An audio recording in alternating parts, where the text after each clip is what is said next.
Sa mga idol, good morning at magandang araw. So pag-usapan din natin yung isa nating kababayan mga idol, no, yung nalaban sa Amerika na si Jason Bison versus Oscar Colasso. So baka sabihin nila na puro na Casimero na lang pinag-uusapan. Sa totoo lang mga idol, kami kasi talaga, lalo na ako, ano lang ako tawag sa akin, seasonal vlogger kapag may laban lang si Cuadro Alas.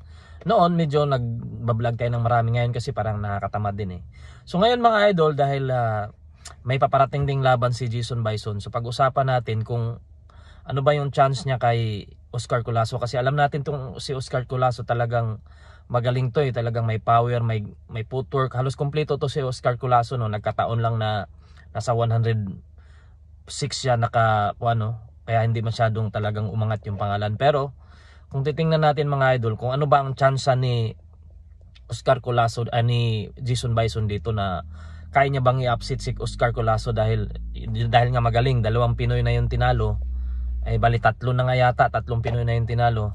Siya din nag-knockout kay Jerusalem.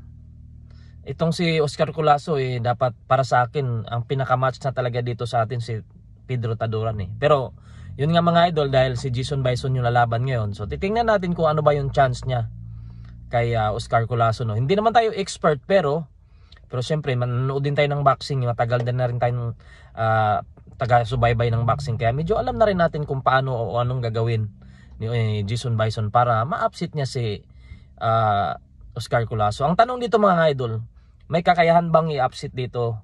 May kakayahan bang mang-upset si Jason Bison? Sa nakikita ko mga idol, no, sa record niya 15 wins, 9 knockout. So ibig sabihin mataas-taas yung ano niya ng knockout, ibig sabihin may power din siya. So ano bang dapat niyang gawin? Para sa akin mga idol, ito sarili kong opinion lang to.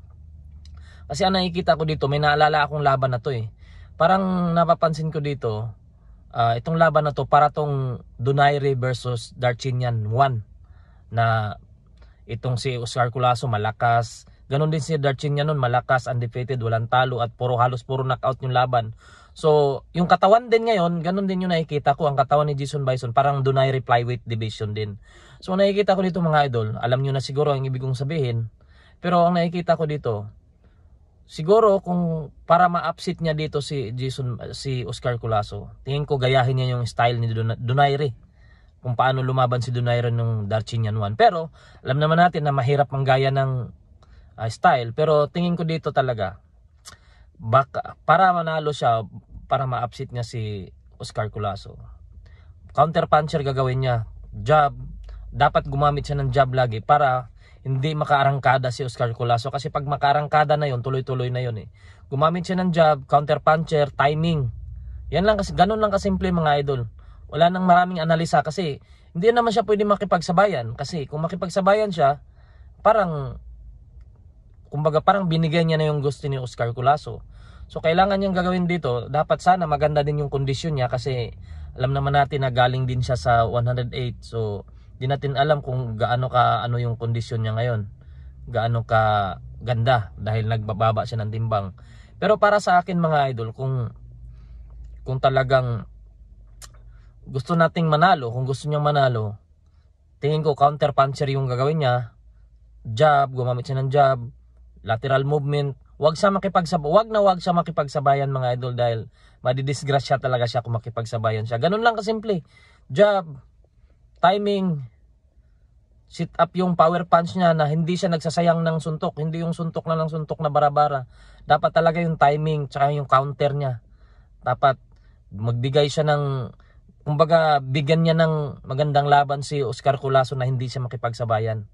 Dapat mag-counter lang muna siya, na hindi tumatakbo iba yung counter na tatakbo-takbo ka lang, hindi ka rin mananalo doon.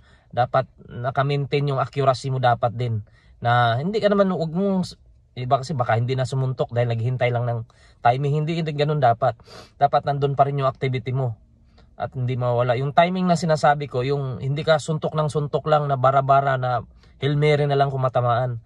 Dapat timing yung galaw mo, huwag kang magsayang ng resistensya, dahil Oscar Colasso yan, magaling yan. Kaya yun lang mga idol, no, maraming salamat.